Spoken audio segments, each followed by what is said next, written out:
Yay! Yay, we are recording. You are recording. Okay. So I am going to ask Rebecca to start us off with who she is, where she is. She did take a little bit, but what does that kind of weather make possible for you? Hello, everyone. Rebecca Hurd. I'm beaming in from McCall, Idaho. It's 100 miles north of Boise and significant terrain climb up into the high mountains. So as I look out my window, there's a little bit of rain right now, but what the norm is for a lot of snow. I live in a snow globe. And what that makes possible is both the economic engine vital in our community for recreation, tourism, and all that comes from that as far as employment for folks. And what that makes possible for me is a very strong sense of community. I'm a snow lover, so I think of all the friends and relationships I've made through love of being at the hill, which I see right out my kitchen window, and all the relationships I made by having that common ground. And when you find that common ground, whatever it is, there's really no end to what happens. So I'm in the right place with my snow country. Awesome. That's awesome. So I'm going to go counterclockwise on my screen, so you don't know who I'm going to pick next because you don't know what my screen looks like. So Jane, if you will unmute and tell us a little bit about, where you are, what kind of weather you've got right now, and what's that making possible for you?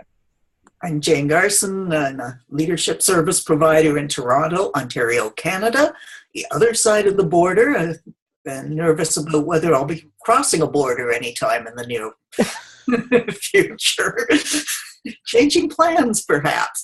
I am looking out on a lovely sunny day, but they're predicting snow to start later this afternoon, and enough that it's going to make it possible for me to be glad that I'm staying in this evening anyway for a singing lesson. Nice. Won't mind being indoors if there's snow swirling around, besides the temperature dropped quite a bit today. It's been a weird week with freezing rain, ice, you name it. It's pretty amazing, yeah. And it's supposed to be warm by Saturday, so maybe I'll get back out on the trail after all. By trail, if you didn't catch any of that, I believe Jane is talking about riding her horse. Mm-hmm. Yes. Who has not been ridden in a while because it has been far too icy at the farm. I can't even get to the trails because it's too icy to lead the horses even to anywhere to mount and ride out. And that may still be the case, in which case I'll watch my horse being an absolute idiot, running like mad around an arena, kicking and bucking and having fun, because if it's slippery out, they love to come in where there's good footing. Oh, nice. Sounds like fun. How about you, Kelly? Where are you beaming in from? Just like a one-liner of who you are and or background, and what does your weather make possible for you? So I'm joining you from upstate New York. Where? I am in Ithaca, so I am right in the middle of snow country. I'm sorry, I didn't catch where you are. Where are you, Kelly? I'm in Ithaca, New York. Ithaca, upstate yeah. New York. Yeah. And how it's affecting me is I tend to do a lot of early morning meetings, and this morning school was on a 2-hour delay. So the 3 other ladies I was meeting, we all have kids who are in school. So we're all happily rescheduling for some other time. And what is that making possible for you right now that you had to reschedule it?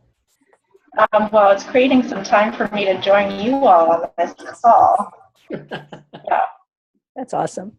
That's great. So, yeah. Unpredictable weather creates opportunity. Yep. So glad you're with us. How about you, Shawn?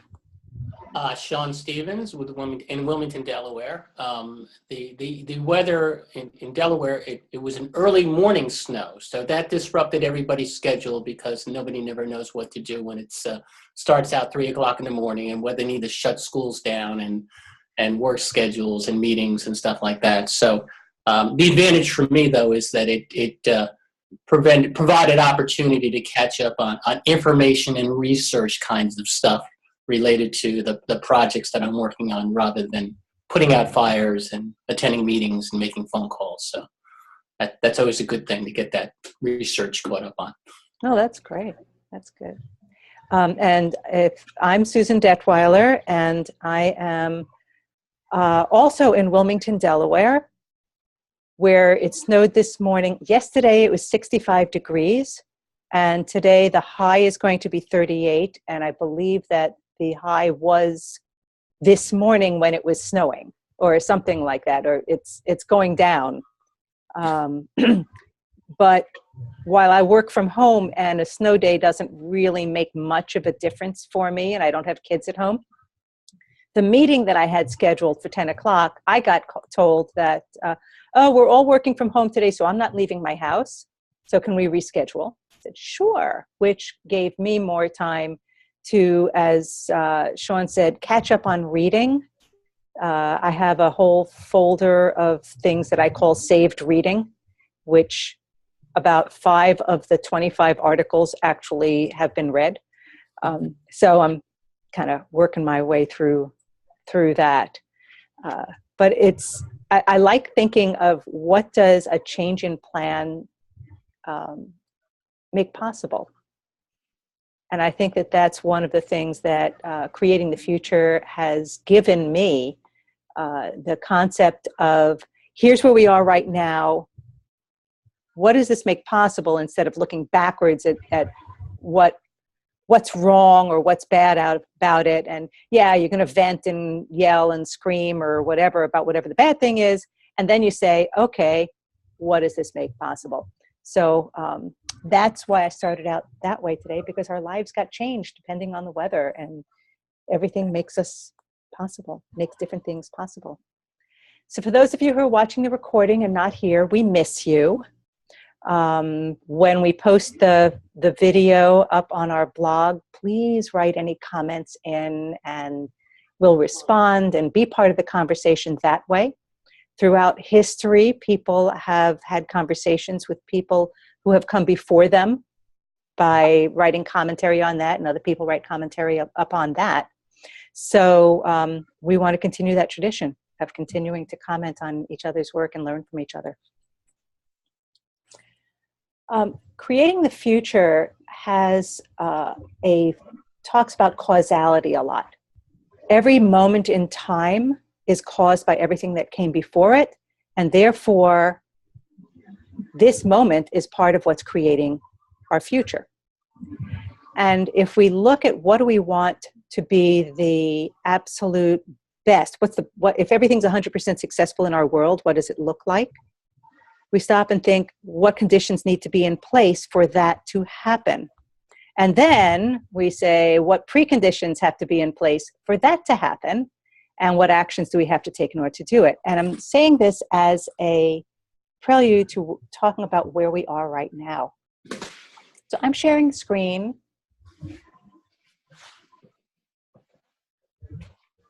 Can everybody see this? Yes. Tell me if you're not seeing something that's blue and purple and red. All right, good. So in our first meeting, we talked about what is the highest potential outcome. What could the Facebook group be for all of the nonprofit consultants, for all of the community benefit organization consultants? And if that happened, what does that make possible? And if that happens, what does that make possible, and for whom? So what we did in that first meeting, we came up with the idea of the ultimate potential of this group is that by bringing out the best in its participants, we can in turn bring out the best in our clients, our communities, our country, and ultimately the world. Lofty goals, but hey, let's start big and see where it takes us. If the highest potential for the group is that, who are these people? Who are the whoms that we're talking about? We talked about the consultants who are actually in the group. That's who we're affecting. We're affecting the organizations that we work with, and within those, we're affecting the executive directors, the board members, staff, clients, volunteers. We're affecting the community. In essence, we are affecting every adult and every child in our communities. And they in turn are affecting the future. So that was a lovely 2-hour conversation to get to that point of bringing it all the way up to that highest level of where we are. So the second meeting was saying, if that's the case, if that's what our ultimate outcome is, what do we need to put in place in order for that to happen? So first we started talking about being more explicit about who they are in the group. So we narrowed from everybody in the world to talking about specifically the people in our group. We're generous givers. We're advocates for nonprofit organizations. We want to help people have better outcomes. Everybody in the group in general we're a bunch of learners, that we're always learning from each other. We value professional development. Everybody in the group seems to be relationship oriented. We want to meet the client where they are, as opposed to being authoritarian and saying, this is what it should be. And we have a mindset of possibility, which is why we actually look at what does it make possible, which is awesome. But then we realized that that could be said about almost anybody. They don't have to be a consultant to be that. So what differentiates the participants in this group? Let me get out of stop sharing so you can actually see me. Hi. What differentiates the participants in the group is that we all intend to generate income from our work. Coaching, consulting, contracting to nonprofit organizations. And we have a wide range of different expertise in the group. So if that's the case, getting more narrow about who the whom's are, it's all of us, every single one of the 5 of us, and everybody who's watching the recording, and anybody who isn't watching the recording but is still in the nonprofit community benefit organization group. What do we need to get out of the group to be able to have that great outcome? What needs to be in place? And we all came up with lots of different ideas. We talked about things like, if you recall, we talked about things like, oh, I want to have a meetup with people. I want to say, I want to talk about this one topic. Let's do that. Or I want to bring in an expert on something so we can hear from them about this. I want to know that I can find this information because I want to find all the other people who are in my field and talk about things that are specific to that particular thing. So what it sounded like, and the agreement was, what we want is to be able to tap into the expertise that's in the group, tap into the group for whatever it is that we need. And we don't know what that is because each person is an individual. And what is important to Shawn that he needs is not necessarily important to me or to Kelly. We might need something different. So one of the conditions for us being able to be at our highest potential is for us to be able to tap into the expertise in the group. Where we are right now is becoming a little more explicit about what conditions need to be in place for us to be able to achieve whatever it is we want to do. And going back to that chart, I can show you where we are right now. We're actually walking our way all the way through this this planning matrix. Share screen, there we are. We're now here. What's it gonna take? And then we'll get to what steps do we take in order to create those conditions. So we said we need to have facilitators, hosts who are comfortable and inviting. We need to make a welcoming and inviting environment. Participants who are committed and show up. We need to have explicit education on how different ways of asking questions can create different kinds of responses. We want participants to feel empowered. So that's where we are right now. We have done a lot of work in the 4.5 hours that have gotten us to this point. 2 hours in the first meeting, 2 hours in the last meeting, and now we're 20 minutes into this meeting.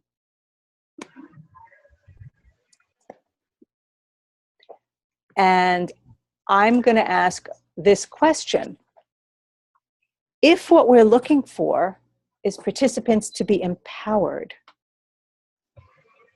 what can we put in place? What do people need to know, to feel, to believe, to have an infrastructure? What needs to be in the infrastructure for people to feel empowered to take on whatever it is they want to take on within the group?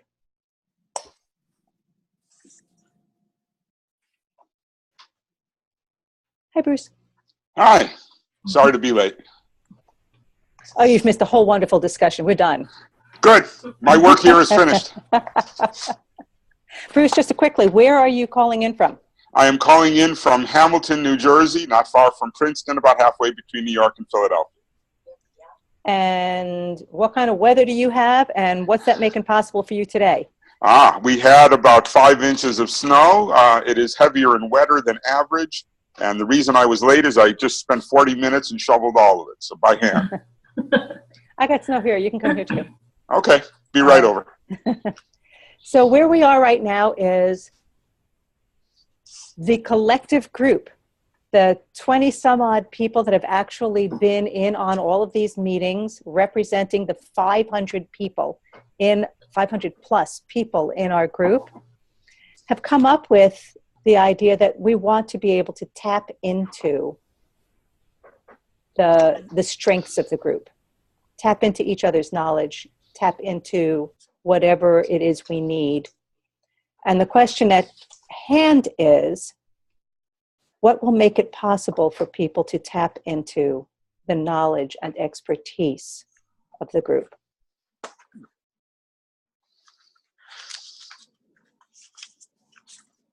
Well, I can start by saying we have to know each other. So people do introductions, but you can't find those by the time you need them, or can't find the 6 people who might specialize in the area you wanted to talk about. We were talking, I think, about better mapping of who's there and what they have to offer to the group, so that when something comes up, we're not searching forever through past threads. Mm-hmm.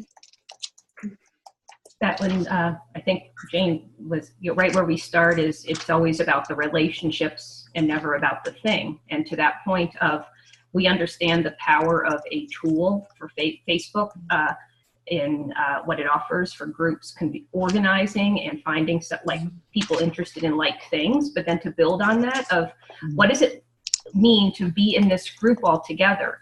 And what does it take to create more of this? Because this is where you get to connect as humans and bring your whole person in the room, and we'll get to the thing and to the doing. But I imagine happy hours and whatever they are going to look like, but regular meetups of, hey, who else is in here? What's going on? And that would also take individuals willing to host and to invite and to nurture and welcome. Like those essential roles is, what does someone need to know and feel and have to even say yes to show up at the happy hour? And that would take more folks interested in, hey, I'll reach out to so-and-so because I don't know her yet. And I see that as an opportunity for a relationship. And it's no different than when we think about, well, who else is going to be at the party? Will there be anyone there I know? Like the normal social norms that all of us feel apply here as well. Is it might be knowing, I'll be there. I can't wait to see you. And I'm going to introduce you and tell you everyone why I'm excited you're here, because I know this is the first time you're coming into a Zoom. Mm-hmm. And just even mentioning Zoom as far as a condition for success is people need to feel comfortable with the tool. So that also takes people and a willingness for folks to be Sherpas. I'll help you out and we can do a test run on Zoom before you step in so you feel comfortable that day. Including hosting or access to ability to host, since who knows which people will decide to get together when. And it's easy to do one-on-one, but it's not as easy to do for a group. So one of the preconditions for people being able to get together is an infrastructure, technology that is accessible and taught. Mhm. And if you're going to have something that is taught, you need teachers or facilitators. Mhm. And if you're going to have teachers, facilitators, since I actually am one on this group and Rebecca is one on another group, we can tell you that we need more than one. You need more than 3 or 4 facilitators, particularly. We currently have 4 facilitators in our group. There's myself, Mark Pittman, Rebecca Henderson, and Mary Kalane. Is that how it's pronounced? I always forgotten how to pronounce it. I'm not sure. Yeah, Mary Kalane. There's the 4 of us, and that was great when we were 250 people. We're now over 500, and we are all on the East Coast. Mm. And so when we talk about needing facilitators, we need many facilitators, possibly who have accepted different roles, but maybe cross roles as well, because if one of us is out sick, the other one will pick it up. But perhaps we need people from different time zones as facilitators. Or people willing to stay up late and facilitate elsewhere. Yeah. Oh, you want night owls. That would be me. I mean, we do have people who are in Australia in the group. We're and Hawaii. At Hawaii. Yes, we're actually doing a class using Zoom where I have to put the times for the class in 4 different time zones every time I send an email out. And the only reason it's not 5 is because there's nobody from the central time zone in the class. Well, I think that does speak to, Susan, is everyone having the awareness of all of us. Because if we're thinking about all of us, there are those, this is talking specifically to time zones. There are sweet spots in time zones that can work for folks. I may be drinking wine, Bruce may be having a beer, but there are, we can find spots knowing and Joyce will be having coffee. Yeah. What do you got? Is that chocolate stout beer? I thought. No, it's not. It's white chocolate seltzer. It's bubbles, water, and flavor. No alcohol. No. Later. No such luck. Yeah. Later. Yeah.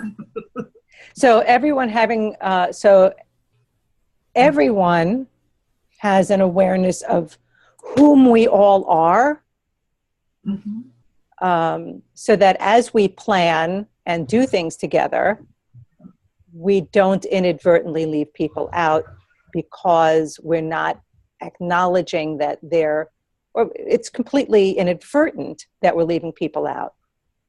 So what would make it possible for everyone in the group, in the entire group, to be aware of everyone in the group? And Jane, what you said about mapping. Yeah, I meant that in many ways. Relationships, places, things that you're interested in talking about. Not necessarily what you do for a living, but what you actually want to talk to others about. And I think there's also I don't know what I want to talk about, but I'd like to get to know people. So opportunities for very, very open spaces. So creating and holding spaces where the intention is, we all believe there's tremendous value in getting to know each other. And we know there's going to be something on the other side of that. There's going to be a ton of things on the other side of that. But that means people need to be confident enough to sometimes to set up that one-on-one discussion and know that their invitation is going to be welcome. So that's another part of the facilitation, is trying to help people make that step to say, hey, I don't know, Bruce, want to get together on Zoom next week. We're kind of used to it in the group, some of us, and some of the people in many of those 500 plus have never done that. Jane, I love what you just said, that people need to feel comfortable in reaching out. What if we all sat for a moment and thought about what makes it possible for people? What do people need to feel, believe, know, have in order for them to feel like they can reach out?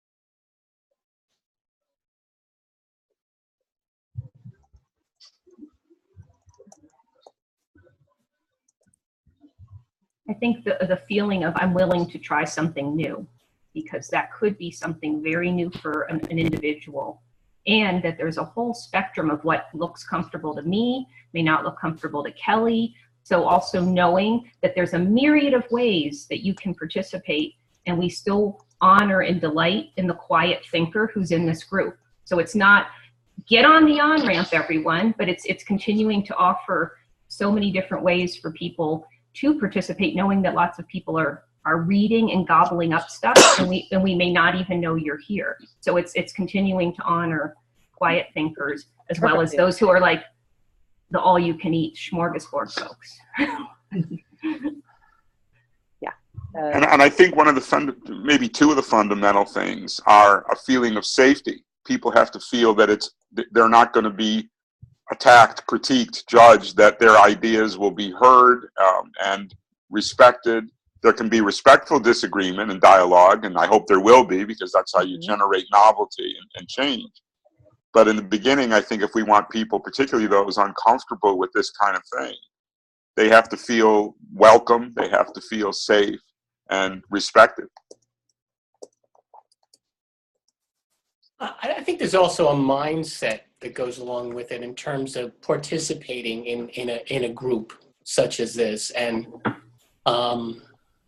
it's not just seeing the value in terms of expertise. I mean, for me, I'm going to what's the common purpose that we have as a group? What's the movement we're trying to create? I just because of where I am in my career, I feel comfortable enough to reach out through Facebook to consultants to ask questions and respond to stuff and things like that. I look locally I participated in the Association of Fundraising Professionals for 15 years. Certainly the membership fee alone is a reason for me not to participate, I think.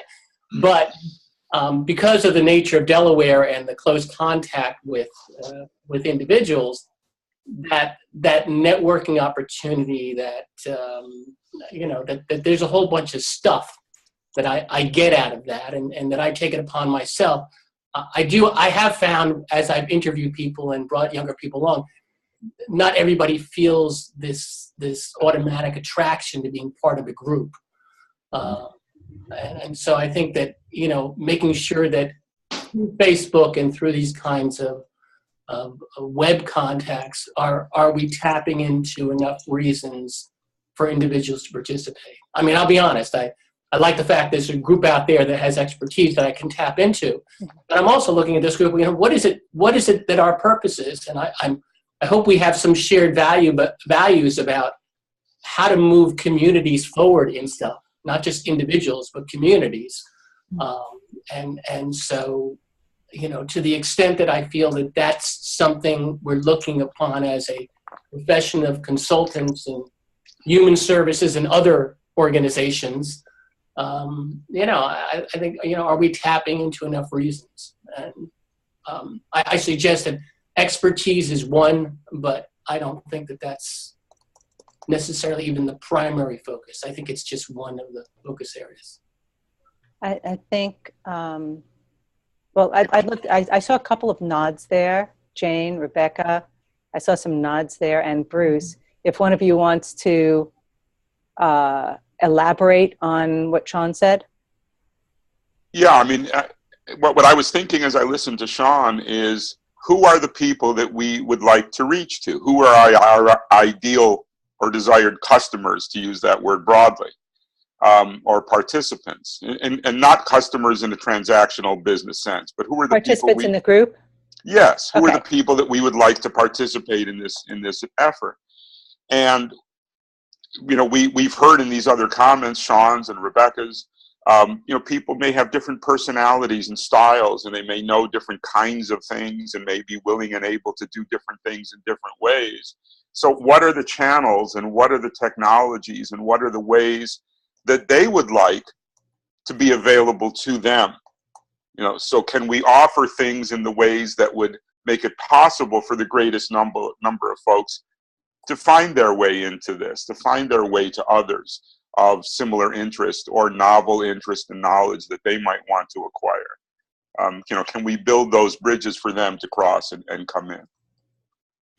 Yeah, I like that, the human focus, because it's yes, folks may have areas that they delight in doing work in or years of experience.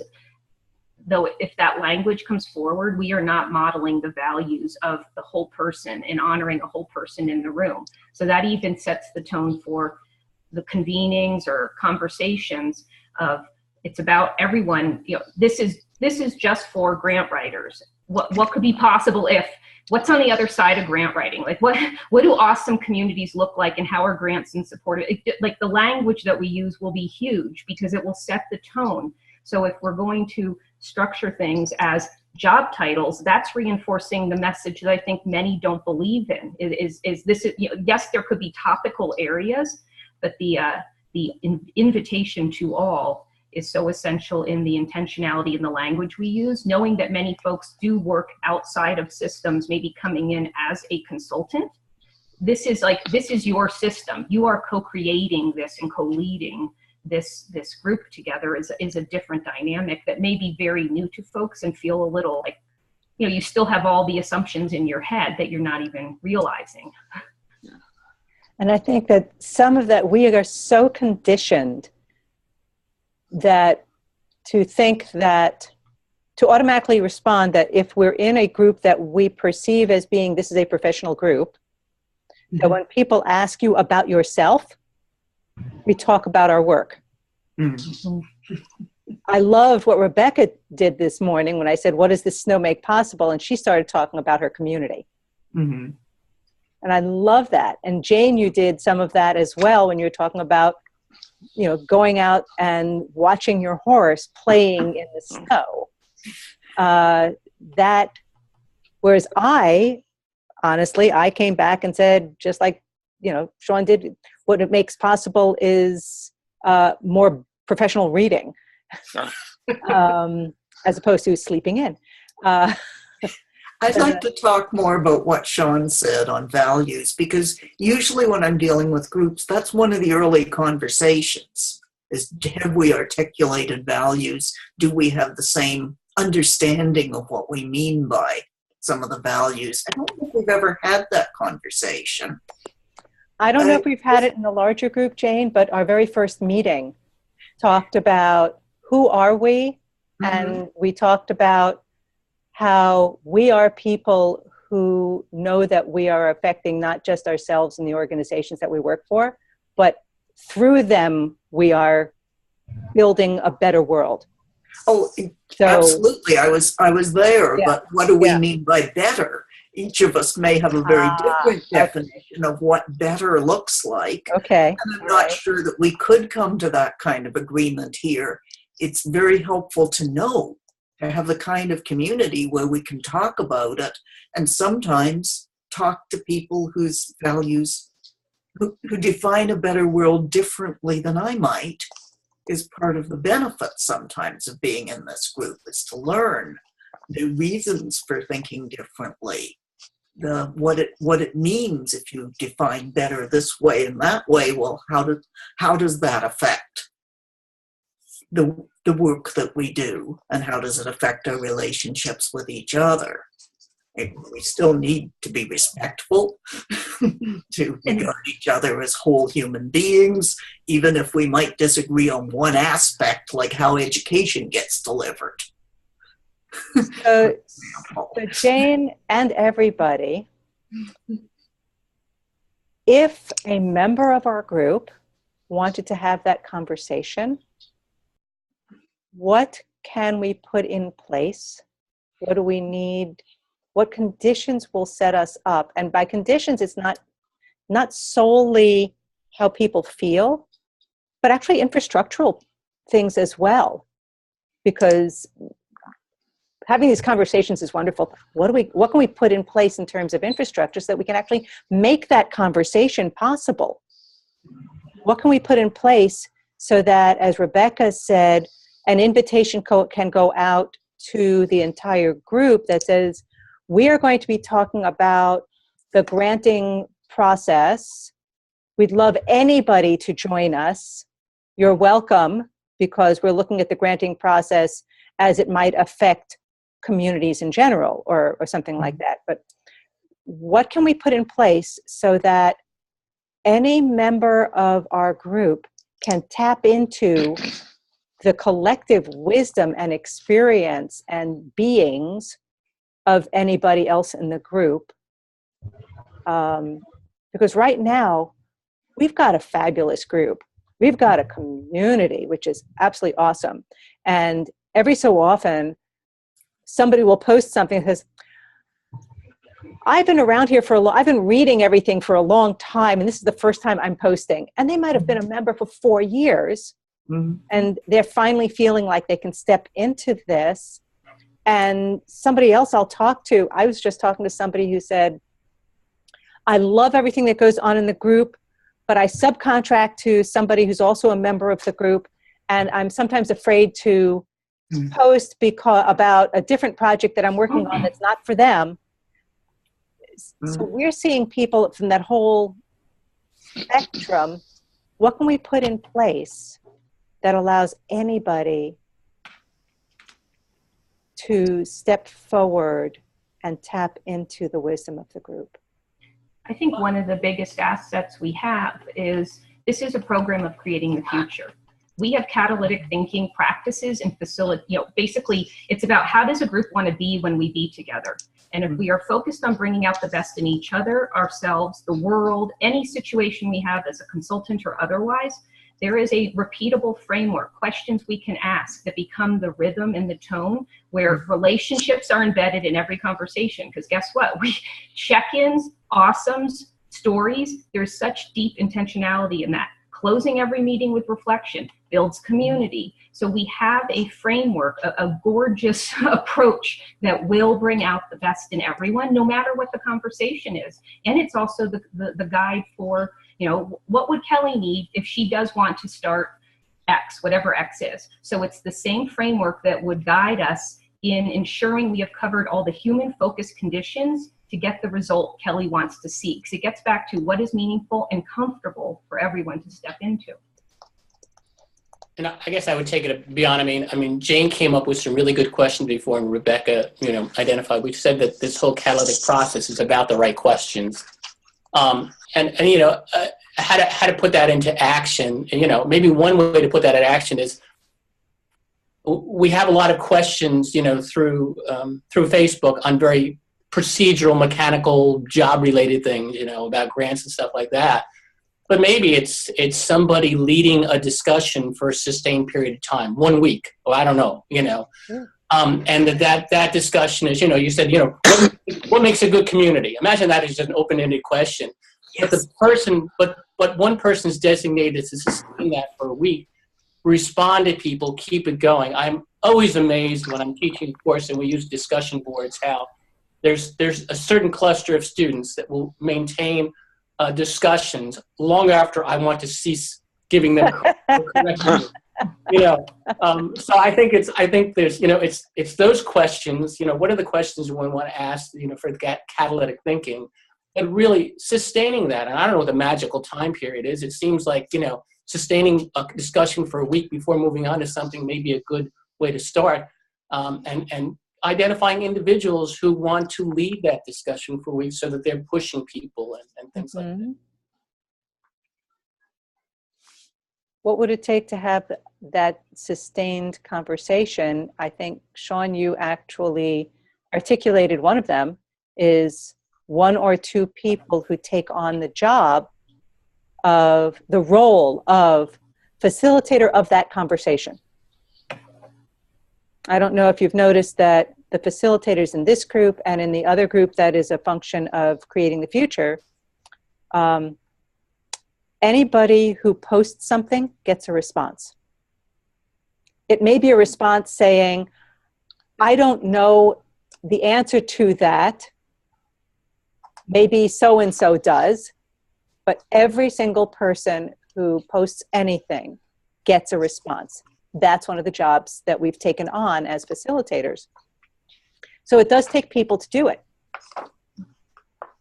I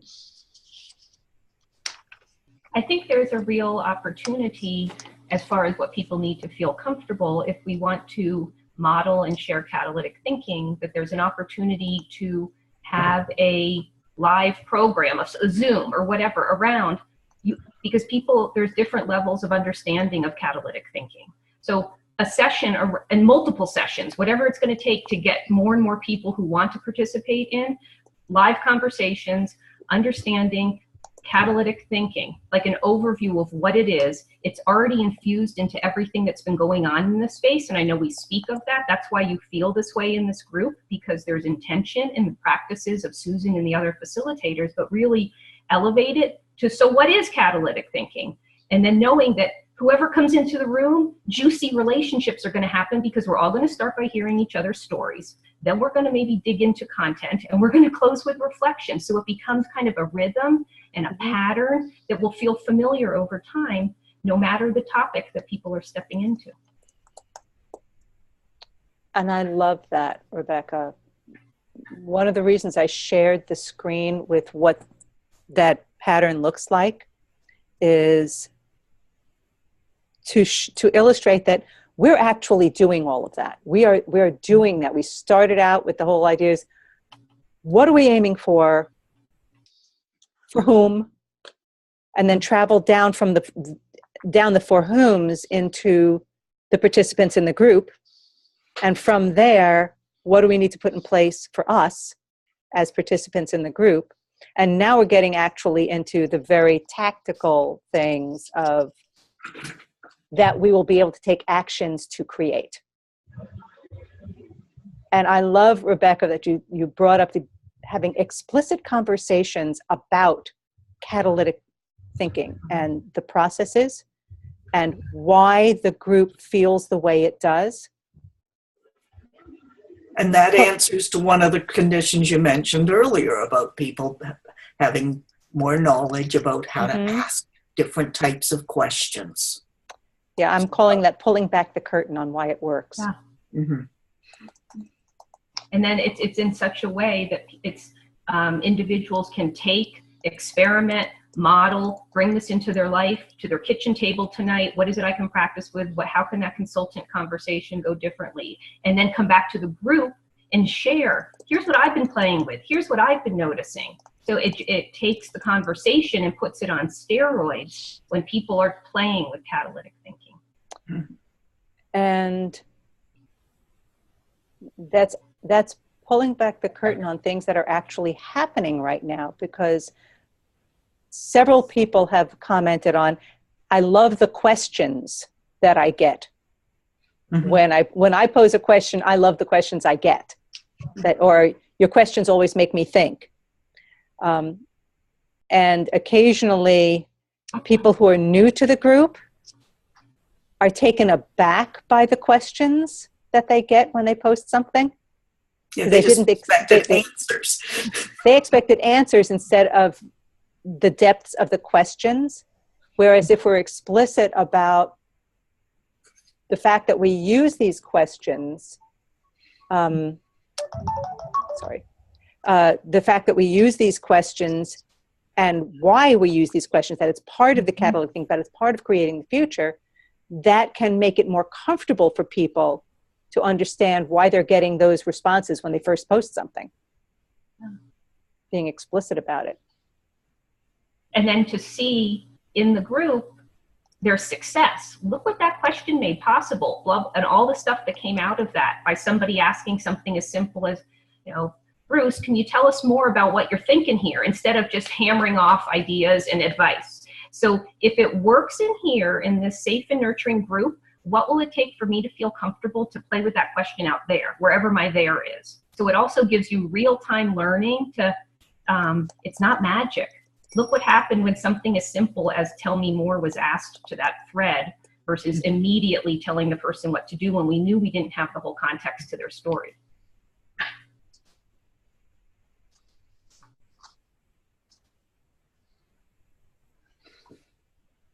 What else can we put in place so that people feel like they can do whatever they want in the group? Invite other people on a one-on-one, create a meeting, start a philosophical thread. They may need to see it modeled by others. So not planting seeds, but to see someone else doing that and like, oh, I could try that too. Or even understanding the many different ways to catalyze stuff in this place, even to suggest, interested in doing X, we're here to support that. Interested in doing Y, we can support that too.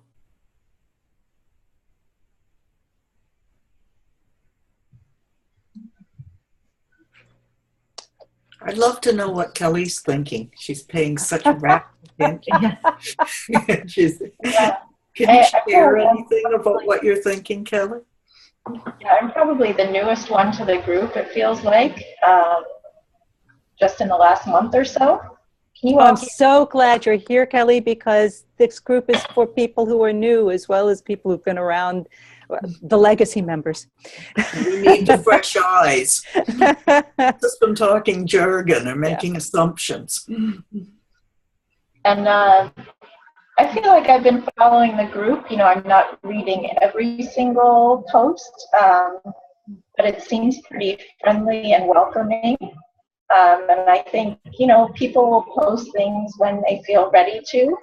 But I really didn't know that there were the 4 folks doing the facilitating. So when I'm a project manager, so I think a lot about expectations. Maybe just, you know, the person who invited me to the group kind of gave me a little prep and said, you know, I'm going to invite you and I'll introduce you. Feel free to chime in and introduce yourself. And, you know, just participate as much as you feel comfortable doing. But I came into the group without any real knowledge or background in catalytic thinking.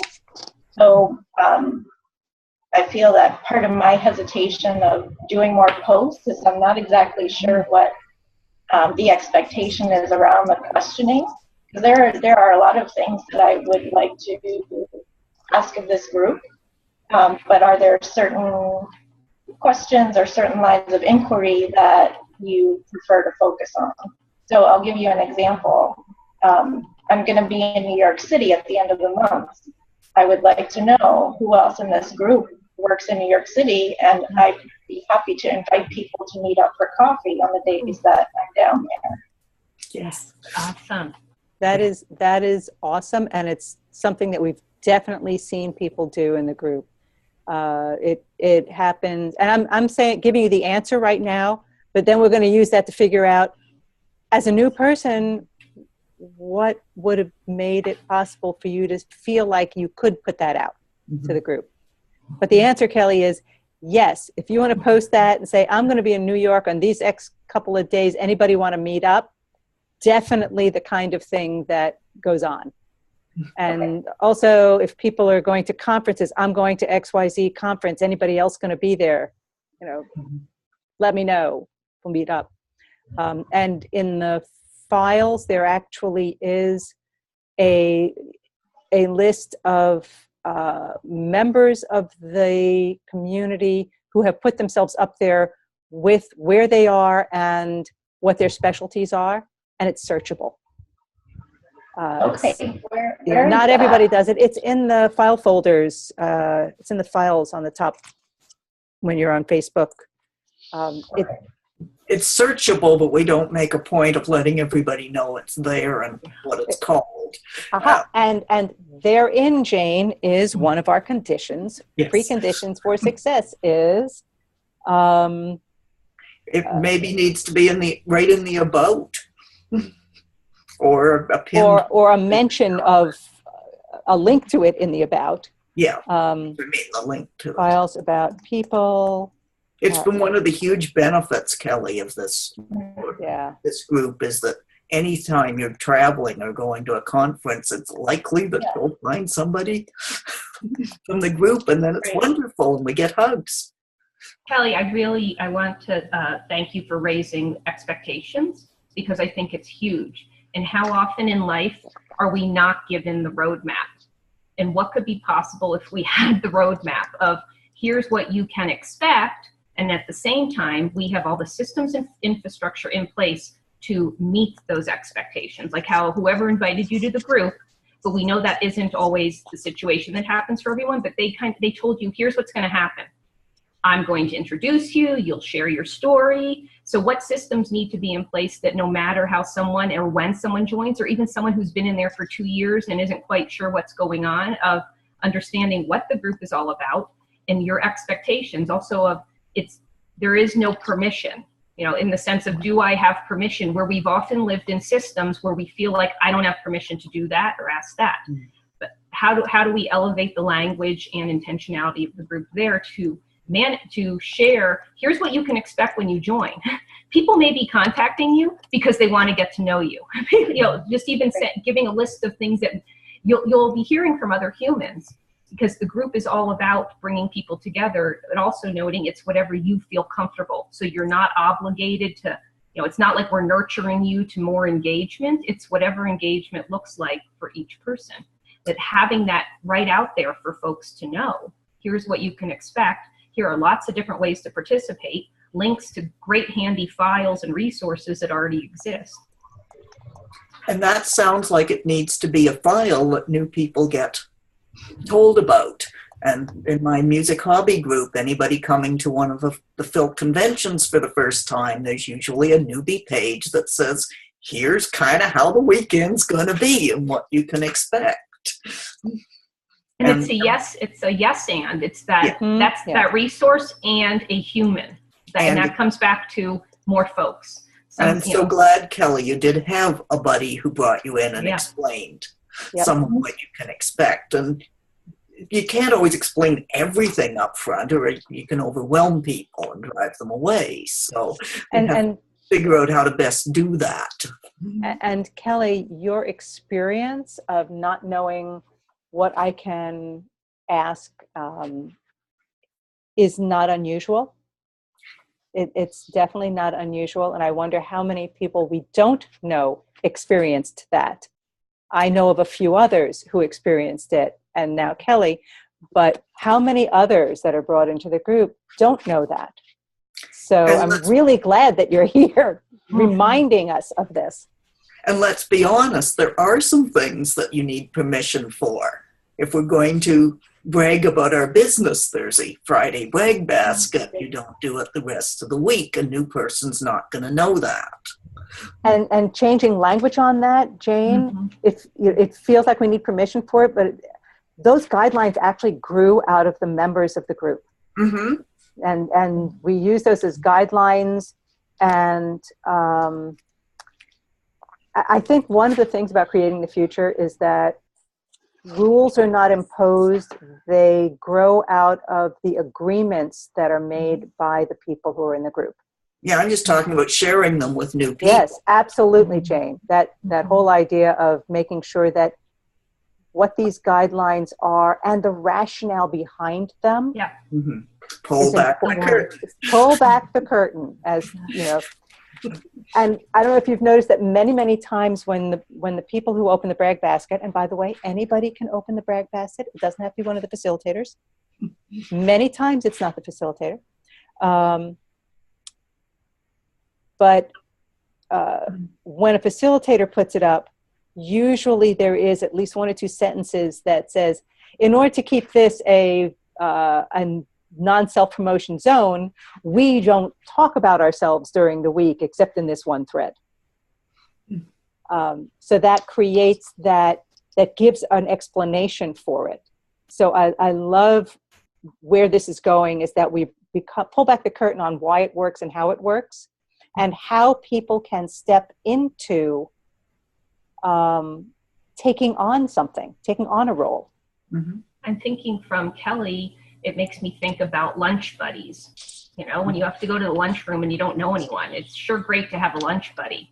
So, and that's even as we welcome new people, but even letting folks in the group know these are people in this group, and the invitation's open to anyone who wants to step forward to, you know, meet up with folks, be lunch buddies. It feels like a lot nicer to have, and then you ask, who are the folks who have been kind of very active in the group? Would this be something meaningful to them to reach out to someone else? Because sometimes it's not even realizing, oh, I didn't even think about that, or, you know, that's something that I'd like to step into. Oh, that mind blown. One of the things the facilitator's been talking about is that with 500 plus people, 4 isn't enough, and especially if they're all on the East Coast, or daytimers on the East Coast, Bruce. But to ask somebody to be a facilitator could be daunting. Mm-hmm. But to offer as an initial option of, how'd you like to be a lunch buddy, or whatever we decide to call them? Yeah. You know, would you be interested in being available to be welcoming to people? And then once they're in, and from there they may decide that, yeah, I could be a facilitator. Mm-hmm. And the more facilitators there are, the easier it is and the less work it is. I like that idea of people serving as sort of host, guide, welcoming partner, whatever you want to call it. I think that's a really positive way to help people get acclimated, oriented, included. I think that speaks to what is facilitating. It's actually bringing out the best in each other, in the situation, in the environment. So all of these roles, lunch buddy, Sherpa, are facilitating. We're all bringing out the best in each other, and there's a whole range of ways you can step in to bring out the best in yourself and someone else in this community. I'd like to follow this one down. I don't think it's a rabbit hole, but I'd like to follow it down a path of what roles would need to be filled, so that we you know, with this conversation, we're identifying the role, identifying the things that we would like to have people doing in order to facilitate this group. So we talked about the lunch buddies, or however we want to call it. Like lunch buddy would be a welcomer. Welcome sort of implies newcomer, but I actually think we have a larger population of lurkers that we need to be sure we address in whatever actions we take to create the conditions for them to be as active as they'd like to be. And one language thing, because we've been working on scaling our little fledgling catalytic thinking kind of big tent Facebook group, is because lurker just kind of, it's a yucky kind of feeling and creepy. So quiet thinker is where I landed, because this person is quietly absorbing and thinking and reflecting. Is a welcoming way to speak of them, even in context to them, to say quiet lurkers out there, or quiet thinkers, you're welcome here. I kind of feel like, you know, it's the participants formerly known as Prince, formerly known as lurkers, the quiet participants, the absorbers.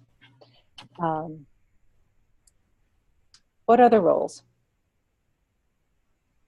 I can tell you what some of the roles that the facilitators are fulfilling right now, to give you an idea. One is, and it's not a very hard role, because we've been going along for so long that it's like everybody has absorbed this already. But if somebody does post about their own business outside of the brag basket, in the back channel, one of the facilitators will reach out and, you know, gently ask them to remove it and wait until Friday for the brag basket. And sometimes if it's like on the fence, we're not sure, we back channel with the other facilitators and say, what do you think of this? So that's one of the roles that the facilitators role. Another role would be, like Shawn said, somebody who steps forward to shepherd a big question conversation. What do we want to call that person? Shepherd? Facilitator? Navigator. Well, it's like, not that I'm imagining if it's, I think of the lovely tradition on Friday where everyone's excited to share all kinds of joys and excitement. It can set the tone for the week if it's this week's host, or it's like a Monday. Ooh, Monday they open up this rich conversation for the week, and then perhaps on Friday, yes, and is we can close out with reflections, or creating the community also via the group, kind of the posts in there as well. And that role can easily switch from person to person. Who has time this week to be on twice a day to make sure that the conversation's continuing? I think host is an excellent word. I like that word, yeah. The Monday host. And sometimes it can be, I think, appropriately self-serving for somebody to step forward and be a host. It was just a minor example. I remember a couple of months ago, somebody raised a question about something about collective impact. And that could have easily been a discussion opened up, to host for a week. It could be very self-serving for that person, which is fine. But it was a broader question. It wasn't about, how to do an annual giving campaign or something like that. It was really, community oriented or something like that. So part of it too, whether it falls on the facilitator or somebody else that sees something and say, how'd you like to host that next week as a topic? Oh, I like that. Yeah. I'm going to capture that. Facility can identify a big question from the regular. As long as we're hosting in order to bring out the highest potential of the people in the group, there's no harm in gaining skills and confidence among ourselves while we're at it. If we're adding to our own store of knowledge, that's just fine, as long as we focus on the overall purpose. A question of something like, what is collective impact? How can we actually identify it? And the conversation go in all different many ways. I like that. And I think it's also then in the what would it take for that gets back to people understanding the intentionality behind catalytic thinking framework and the questions. So whether you're the host or the participant, and that doesn't mean, I'm not in any way saying people cannot participate, but it would be very helpful for people to have an understanding in the why behind the questions. And because if someone's hosting and popping out a question, that sets the tone for what happens next. So whether you're a host or anyone in the group and interested in learning more about catalytic thinking, it feeds into this and to anything that people step into, any role. I think the phrase you just used about interested in learning more is absolutely critical. If you're hosting on a topic where you think you are the expert and have all this ton of in-depth knowledge, you're going to get defensive if it's criticized. Maybe that's not the topic for you. Collective impact being a good example. It has very strong proponents. It has very strong critics. But that gets to what will the weekly hosting make possible? Like what's on the other side of all of these things? Like the intentionality of what we're hoping this or any other new program or conversation starter will make possible, and what will it take? So what does hosting a big question make possible? Practicing catalytic thinking.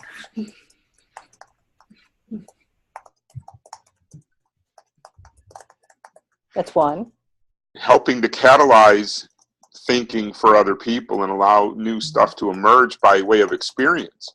It isn't just about the words. Increasingly, I find, especially the way the world is now, words are not necessarily enough to get through to some people, and I don't mean just because of politics. But increasingly, I see that it flows from experience. What joint and collective experience can we have such that our individual perception and interpretation of meaning then catalyzes the thinking and the words and the possibility that come from that? Would engage more voices. Some of those big questions we have people who are new to the consulting practice. Some people who are new to nonprofits. And they may feel like they don't have anything to offer when it comes to how do I do this in my practice type of questions. But having a big picture question is a place for conversation, which is not to say that they don't have things to offer in those other places, but they may feel like they don't. But this offers a way to participate, to get comfortable participating. Mm-hmm. And if we've gotten to know them because we were their lunch buddy, maybe if they're new to consulting, they've been clients. Instead, host a wonderful conversation about how it feels to be a client. Ooh, that could be a really interesting conversation. And we've been consulting too long to host that one, probably. Yeah, we say big question for, hosting something, and it could be very professional oriented too. I mean, I don't want to just say it has to be these broad things. I mean, you could do a whole week on, what's a good what's a good framework for strategic planning. I mean, imagine the diversity of opinions and stuff that could come out of that, and models and frameworks that people have never thought of before. And yet that could be very focused for a big cluster of consultants. Mm-hmm.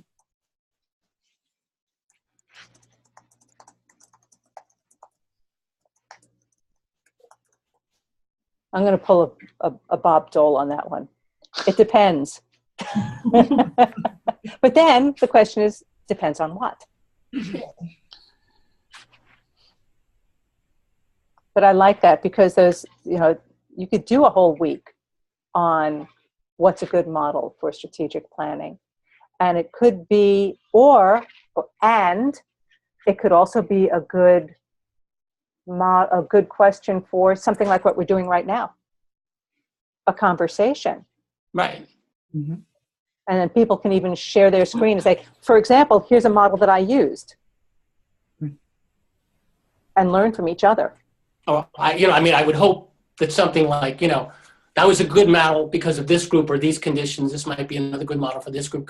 That kind of conversation. Yeah. So that, maybe there's somebody that's been practicing the same model for 25 years. I doubt it, but and they said, "Oh, you'd be surprised." I never thought about that. And whether that's because of different kinds of missions that they have, or different populations, or different generational board members that you're dealing with, or something like that. So I think that. So I think that, at some point along the way, there are certain guidelines that could be given to somebody hosting, saying, these are catalytic questions. These are the general outcomes or objectives that we're looking for in a week-long conversation. Not to be overly prescriptive, but because that's good training for the person hosting it too. And you're also identifying possibly another role that needs to be filled if we want to try to ensure that there is at least one such question every Monday. Somebody needs to coordinate that. Coordinator of the weekly question. Or several questions or whatever. Yeah. So there's at least one. So what other roles are there? We've got lunch buddies, you've got facilitators, you've got big question hosts, or week-long question of the week hosts. How's that? Question of the week hosts, coordinator for the weekly question. Mm-hmm. The sidekick, who is basically, tell me more. Watching to keep that kind of conversation going without being a major contributor of content. So tell me more, Jane. What do you mean by that? Well, it's part of what the facilitators are doing now to make sure everybody gets some kind of answer. Okay. When they post something, almost always the first thing the facilitator does is ask another question. True. And it doesn't have to be the 4 current facilitators that are checking to make sure there's always some kind of, can you tell me more about that in the discussion? So a host really appreciates, I'm thinking back to the Twitter chats, for example. It was wonderful if there was more than one of us on the group, so that so the person who was trying to guide the overall didn't have to also be saying, oh, and welcome so-and-so, and thank you for coming, and tell me more about this, and can you explain what you meant by that? And whatever. Somebody who's paying really close attention. So it's a host and sidekick for the week-long question. Mm-hmm. Okay. Co-host, moderator. Right. Yeah. I put down sidekick. We're good. It'll get changed. Any of those terms would be fine. Co-host, co-moderator, but I just thought we might try to use something less typical. So that people say, what do you mean by that? And open a conversation. Kelly, what we have on the 6 people on the screen right now is Rebecca and I believe, Jane definitely has been with Creating the Future the longest. And you were there from when it all started with the Twitter chats, right? Oh, way before that. Way before that. A listserv. Back when Dimitri and Hildy were still running a for-profit called Help for Nonprofits and Tribes, and thinking about setting up a nonprofit. And then Rebecca and I have been part of this, approximately the same time, within a year or two of each other on this in the nonprofits consulting group. Shawn is fairly recent, and you and Bruce, Kelly and Bruce are very recent into the group. So I like that we have all of these. Can we think back to when we first joined? And I think Shawn, Kelly, and Bruce have the most recent experience. What would you have liked to have had when you first joined? A map, perhaps, and maybe that's not exactly the right word, but it's the one that first comes to mind. Something that would guide and orient and explain and help me find my way into the experience and the knowledge and the understanding.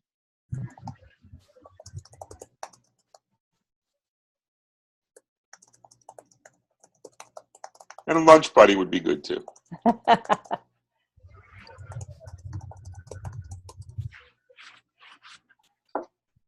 Join me in a cup of coffee? I was just going to say we did that already. Yes, you and I did, yeah. We're geographically close enough to do that. We were lunch buddies. Mm-hmm. Literally. Yeah. What else would have helped? If I had known then what I know now, what would have helped?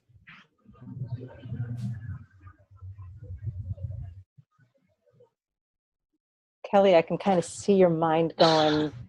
Yeah, I would agree with everything that Bruce said. I feel like I had a pretty soft landing into the group, which I appreciated. And as soon as my invitation went out, I got a kind of a flurry of replies from folks. And now I'm thinking that most of those were probably from the facilitators. And I think back on it. I didn't know about the brag basket. So probably if there could be like a 1-page map just with the expectations that, we have the brag basket, this is it, use it this way. Here are 10 things that you can do to get acclimated to the group. Just something kind of short. An FAQ. Yeah. It's an FAQ of all the questions that we don't ask. The infrequently asked questions. I'm thinking about that in the expectations and in the active reaching out to Kelly and sending that. We can make it very visible in the community. There's something very human about her getting a message from someone like, I'm Shawn, I'm so glad you're here, being that human lunch buddy right out of the gate. and saying, and here are some things to help orient you. And also, if you want to get together for a conversation, we have these things called happy hours that are scattered all over the month. And here's the calendar, you know, like those kinds of things. There's something about that the human invitation and welcome.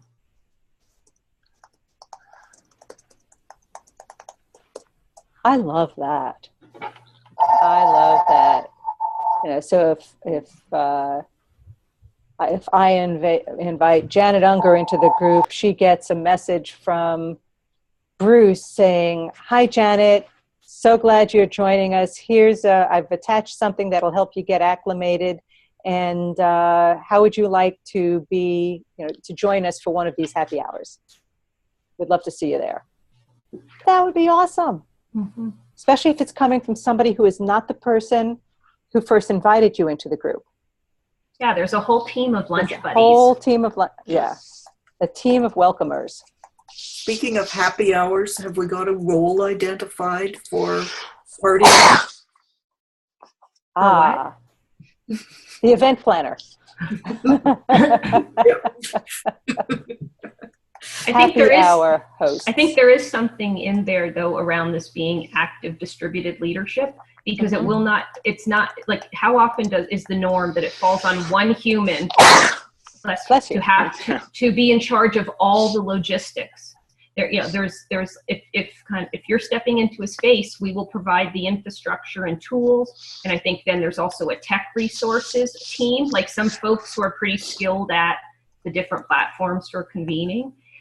But it's also an understanding of here's what you can expect and support, and here's also as you step into this role what you will be responsible for. It makes it very clear. So, yes, I'm really glad you mentioned that, Rebecca. One of the key elements of catalytic thinking is this whole idea of distributed leadership. That there are guidelines and frameworks that we work within, but things don't get done unless the person decides to do it. That it's not one person's job to make things happen, in which case it becomes directive. It becomes one directional. This is so that amongst the facilitators, let's say we had 10 facilitators, one of us is going to get to a question that's on there because we all take it upon ourselves to look at the Facebook group at least once a day. Nobody looks at it and says, "Mark, it's your turn to go and do this." Or "Rebecca, it's your turn to go and do this." We have whoever gets to it does it. Occasionally, somebody will be in an airport and the other 3 facilitators are getting a note saying, "I'm at the airport. Did you see this post? I can't respond right now. Can you?" And it doesn't go to just me. It's going to all 3 of us, 3 of the other facilitators. And whoever can get to it, gets to it. And the same thing can happen, and we hope will happen, with the tech resource group, whoever steps forward with that, people who are comfortable with Zoom or something like that, where it's not one person who is the linchpin for all the tech stuff, but there's a group of people who receive a request, and whoever gets to it first gets to it first. And they're the ones who will reach out and find new people to join them and invite others. I love it's the humans, and humans plus roadmaps, templates, instructions, things that can be shared repeatedly, so it's not a build from scratch every time you're interacting with a human. Like, I have all these tools that I can send you so you can understand how Zoom works in this case, or blah blah blah, and I'm also here as a human. But it's also it's setting people up for success with I really want to get to know you as well. Yeah, I'm hearing a sense of sort of core values and core operating principles that then become part of that distributed leadership, so that there's not only distributed leadership, there's distributed empowerment and distributed responsibility and distributed accountability. Mm-hmm. Yep, that's exactly how we work, Bruce. That's exactly how we work. It is awesome. I've built a couple of organizations where I had to learn the hard way 20 plus years ago that was the only way to do it for me. Yeah. Yep. Absolutely. So this is the second time around, or third time around, that we've actually had people coming up and saying we need to be more explicit about how catalytic thinking framework is part of this group. And we can, if we think of additional roles, we'll shoot them in.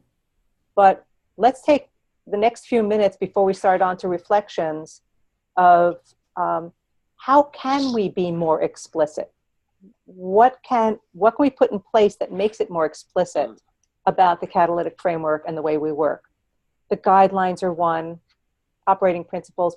But if somebody just receives operating principles, it starts sounding like these are the rules, even if that's not what we call them. So what can we do, or what minor tweaks to what already exists will make it more explicit? A couple of things come to mind about that. One is, are there any kind of technological tools that can serve to help map out all of this knowledge and content and make it searchable and accessible? There's a couple of different things that I've used. I haven't used any. There's one called The Brain. I don't know how many of you are familiar with The Brain software, or a fellow named Jerry Michalski, who's perhaps the most famous user of it. If you look up on Google Jerry's Brain, you'll find it and you'll see what it is. And it won't be Jerry Garcia's, right? No. He made great neckties, Jerry Garcia, and a great guitar player. But the Brain software is a really unique type of dynamic mind map, a database, whatever you want to call it. It's not like other products that I know and use. And there's ways that might be a tool that would be helpful in this particular case. And that was the first thing that came to mind. And there certainly are other kinds of tools. The other thing is, are there ways that there can be collections of stories told by folks like all of you, so that someone who is new can look at a YouTube channel and see just a few minutes from different people, 2-3 minutes, really short clips of somebody saying, here's my story of whatever it is, hosting, being a lunch buddy, being new, of catalytic thinking, whatever these things are that we are all talking about, so that people get the face, the words, the expression, they get the stories and can look at them in whatever way suits them and take meaning from it. And maybe then they could follow up and say, hey, I really like Rebecca's story. I want to talk to Rebecca. Or whatever. And I love that. And they'll also hear, I'm your fellow community member. I'm Rebecca. And if you want to get together for happy hour, if any of this interests you, contact me. Like, just explicitly offering the invitation. Yeah. Make that part of the structure of the framing of the story itself. Yeah, I like that. Frame the story with an invitation. Yeah. Close with the contact info. That's great. In thinking about catalytic thinking explicitly, I'm thinking, we have videos. We can have people can watch things that we have already created at Creating the Future. Then, and come together for a live discussion if that interests you. But if not, here's a roadmap of some things you can read and view in whatever way you want to. I'm just imagining this gorgeous calendar populated with all types of things that people put in whatever's meaningful to them to host. So the invitation, the access info, and oh my God, if you need the lunch buddy tech team, here's some folks you can contact. Like it's all there in your roadmap. I love this.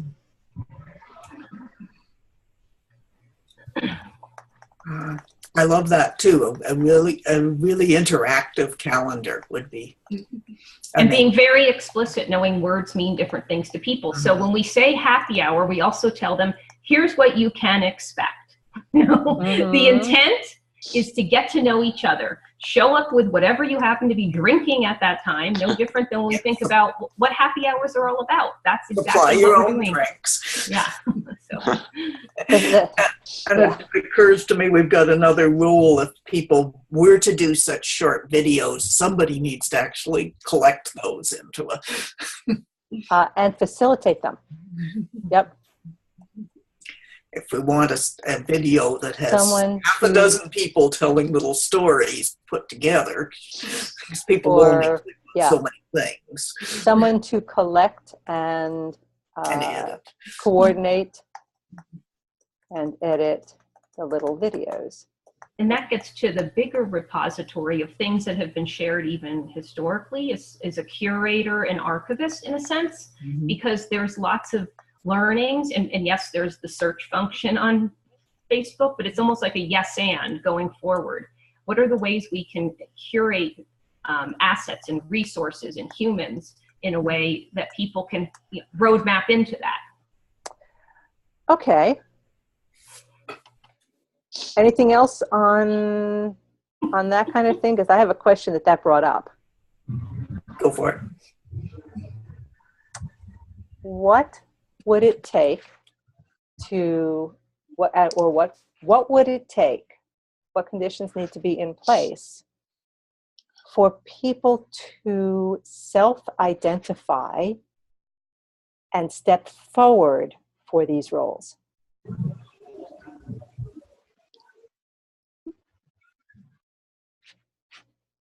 You need to know what they are.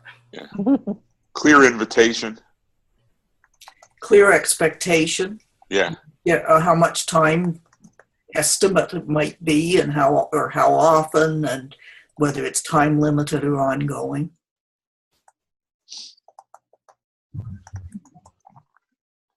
Well, it's even flipping that to a place where people can step into whatever is meaningful and comfortable to them, and letting them know that perhaps that weekly host thing is a defined week or not. But I think even showing that we're not prescribing the roles. We have role areas, and this list is not exhaustive, but here's the thinking behind them, and then also, and what else? Right. So here's the outcome. Here's the highest potential of this particular role. How you decide, how you can step into it and make it your own in order to effect that outcome, that result.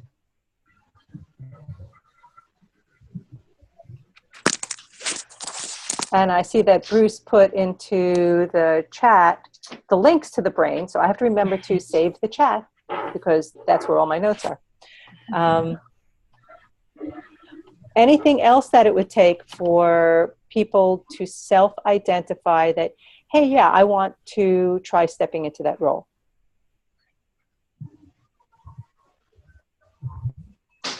To know that those roles exist. Well, I think also there'll be those who self-identify, but just as people need different things to feel comfortable. So that could be a conversation with someone. So that even gets to the pre-lunch buddies, like of conversations around it. So it's maybe reading what the roles are, but also opportunities for talking more about what is this really, like the human piece as well. Okay. And probably seeing the first lunch buddy in action and like, oh, I could do that. Seeing someone else step into something and being celebrated for it. Invitations, role modeling.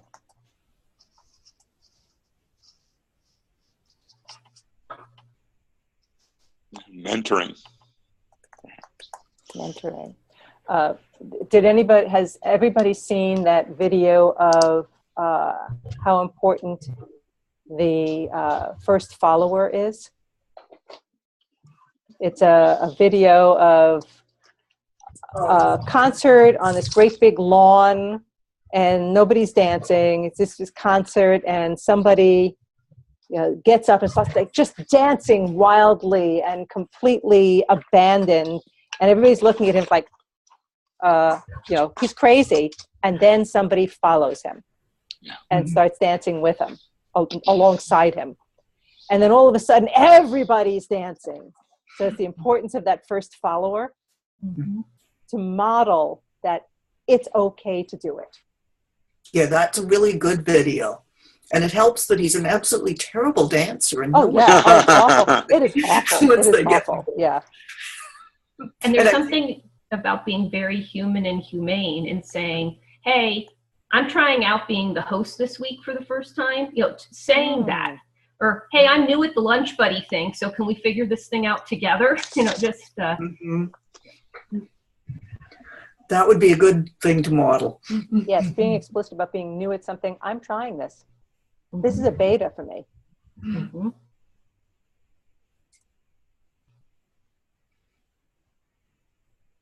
I'm loving this meeting. I'm just absolutely loving this. Thank you. Thank you.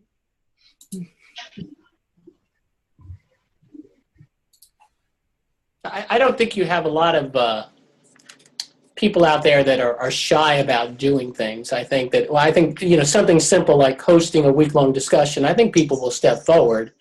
I think when they know that, the thing about volunteerism these days, when they know there's a defined period of time and stuff like that to move forward and do something, I mean, it's probably a little more difficult to find somebody who wants to be a long-term facilitator of something. But, you start small. And you already know there's a cluster group of people already that are the frequent visitors to the site and posting things. So at the very least, some of them might step forward and model effectively, and then others, Oh, Shawn, you just said something really profound. Oh my gosh, quick. What do you mind? The idea that people will step forward if it's defined period of time or for a defined task.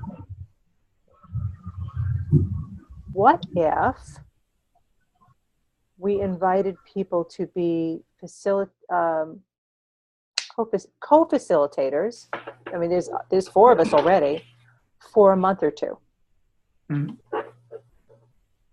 Tell me, look, we're not asking you to be a facilitator for all time, but would you be willing to co-facilitate with us for the next month? Mhm. And make sure that the facilitators back channel the decisions they've made so that that person can learn from the current facilitators what they're doing. And then it's up to them whether they want to continue or not, but the expectation is it's only 1 month. Well, and then you have more informed participants taking part in the discussions as well, because you couldn't do that for a month with the 4 of you and not learn a lot about what it takes to keep the group. Oh, you'd be surprised. We can go whole months without having to do anything. It's wonderful.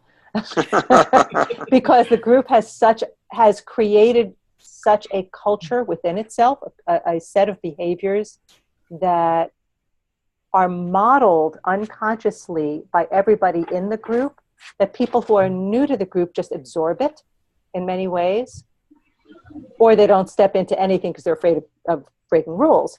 But for the most part, it is modeled so beautifully by everybody in the group. And I know that that is a function of the facilitators who came before me to have created that.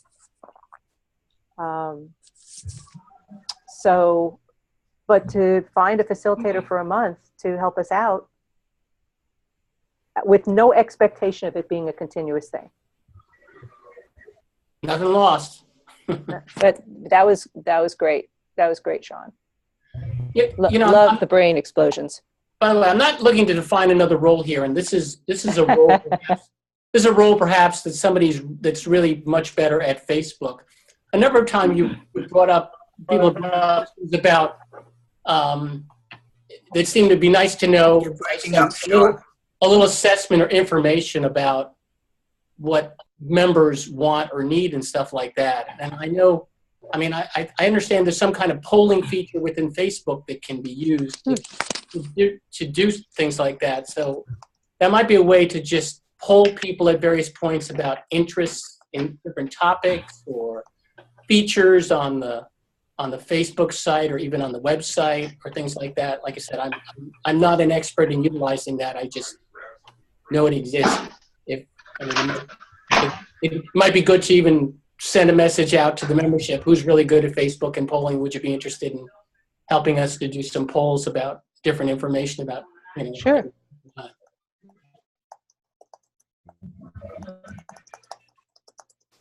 One of the things I'd love to see is all of the documentation that we have in our files right now. They're not consistently titled. You have no idea what's in each of those documents that are up there without opening each one. So, there was a conversation about, does anybody have a template for contracts? And they say, yeah, sure, I'll put it up in the file. And it goes up and it might say, Wallace's contract or Wallace's template. You have no idea what that is. Is that what a curator would work on? Right. I think there's even experimenting right now. We've done this before. Hey guys, we have a small task could use help on. Here's what it is. Anyone interested? And see who, I think it's even. Yeah, organize a few folders. Rename a few things. Start with a folder called "If You're New." Ask for help. How human. Ask for help. How human are we? Well, we have, in the words of Click and Clack, wasted another hour and a half of our time. Perfectly good hour. It has not been a waste whatsoever. I am really energized by this meeting that we have identified so much. And as Rebecca said, there's a rhythm to our meetings. We start out with a positive thought, getting to know each other as human beings, what's going on in our lives. We get into the meat of the meeting. In this particular case, we did a little bit of a preview of here's where we are now so that we could continue and not redo the meeting, which sometimes happens in board meetings from experience. And then we end up with reflections on the meeting. So if you took notes, take 10, 15 seconds and stop and take a look at it and see what stands out for you from this meeting. And it doesn't actually have to be something that somebody said, but a thought that came to you or something like that. And reflect on the meeting.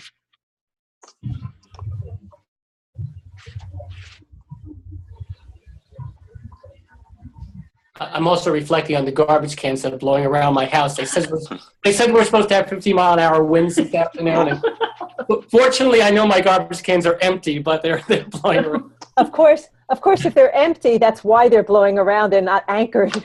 Right. I just looked outside my window to see, where are ours. I can't tell from here. I'm hoping my husband went out and brought them back in. I think one of my reflections are, I think, you see this just very typical in terms of evolution of all groups and stuff like that. And I think the evolutionary step here is we've had a lot of invitations to participate. People joined on as members and stuff like that. And now we're just, actively interested. How do we increase the level of engagement? And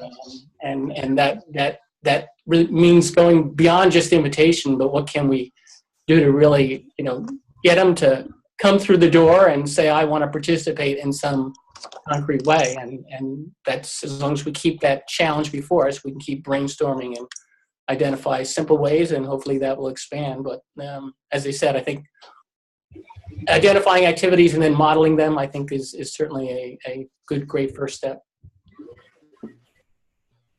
Thank you, Shawn. Who's next?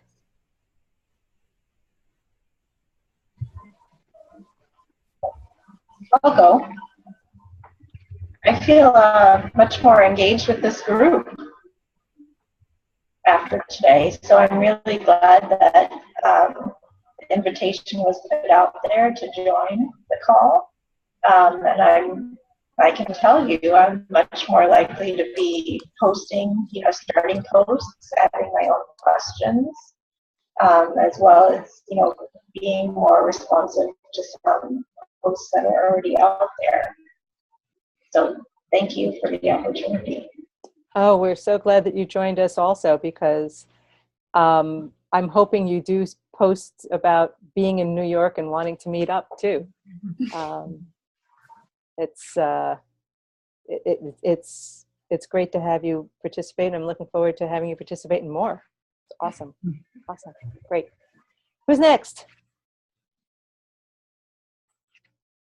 I really like what I hear also, and I like the inclusiveness of this. I like the combination of the emphasis on the person along with the underlying sense of principle and values and process, and the sort of the expansion of roles that include more people, that bring more people into it, both as beginners and new members like me, and people who are longtime folks who will take a new role as a lunch buddy or a host or a convener in some capacity. I like all of that.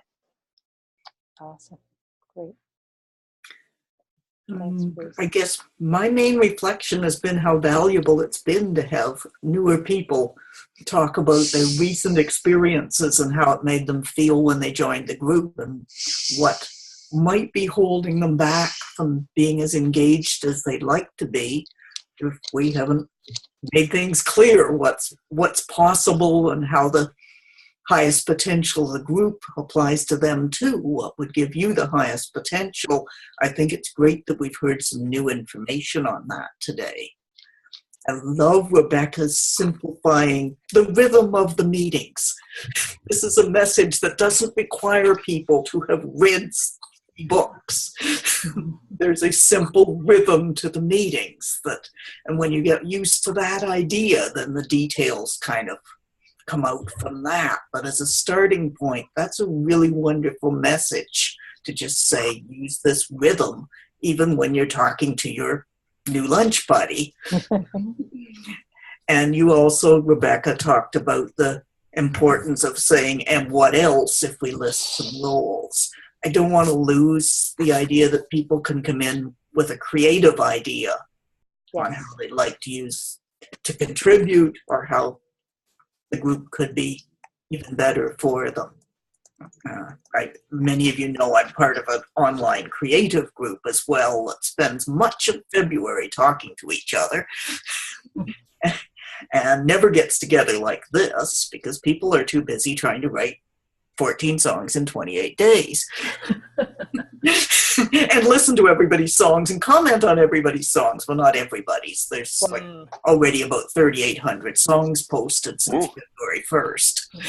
Jane, I was not aware that you do the 14 and 28.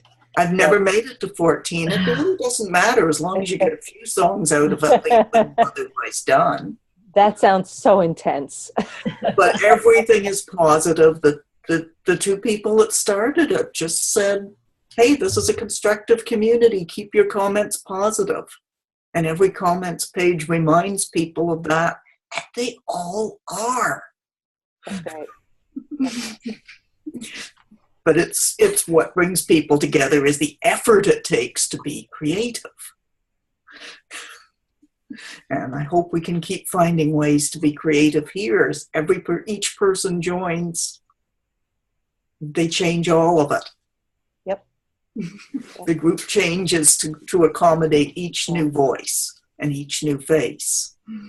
And there's going to be so many wonderful ideas keep coming forward if we put out the ideas that we've been talking about at these meetings. Thank you. Thank you. Rebecca, reflections? One is I delight in seeing who comes every time, because that means I get to know each of you a little bit better, and that in itself is a big fat gift. So I thank you for that. And two, it's like a happy hour here. Did we get a lot accomplished? Absolutely. But did I feel comfortable, relaxed, just can't wait to hear, okay, Bruce is about to speak, can't wait to hear that. It's like an awesome happy hour in itself. So I think it's creating more of these opportunities for people to step into and delight in how comfy and cozy the world can be.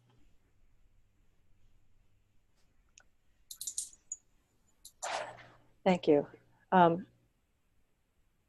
As I'm listening to each of these, I'm trying to think of a reflection, and it's hard because I am so loving how this sequence has worked. I mean, there is somebody in this group who is on this call who once said, this stuff works and it works everywhere. And she's grinning in my upper left corner. She didn't use the word stuff. And this whole idea of, instead of saying, let's do X, Y, Z, we start with what is the highest potential that we're trying to come up with? And let's engage as many people as possible in figuring out what that is. And then let's engage everybody, keep engaging everybody to come up with the answers to questions and to come up with more questions to ask. And I could probably say this about most creating the future meetings, to say this process works because it starts with the people. Everything's about the people and what do people need. If you work for a school, you don't need more pencils because the school needs more pencils. It's because the students need pencils. And what do the people need? And what I'm reflecting on is how we kept on coming back to what do the people need in order for them to feel, for us to feel like we can be engaged. And I just love how this meeting exemplified that. So thank you all. Thank you all so much. Thank you for facilitating and bringing out the best in us, Susan. Yes. My chat is now saved, so I'll be able to write up the notes of all this. For those of you who are still watching this recording, thank you so much for participating. And please put your comments in either below the video when it gets posted or the blog post that's going to be written from our meeting. And if you did watch this all the way through, I hope you identified a couple of places where you want to step in. So, and let me know. So thank you, everybody. Thank you. Thank you. Bye, everybody. Bye. Bye.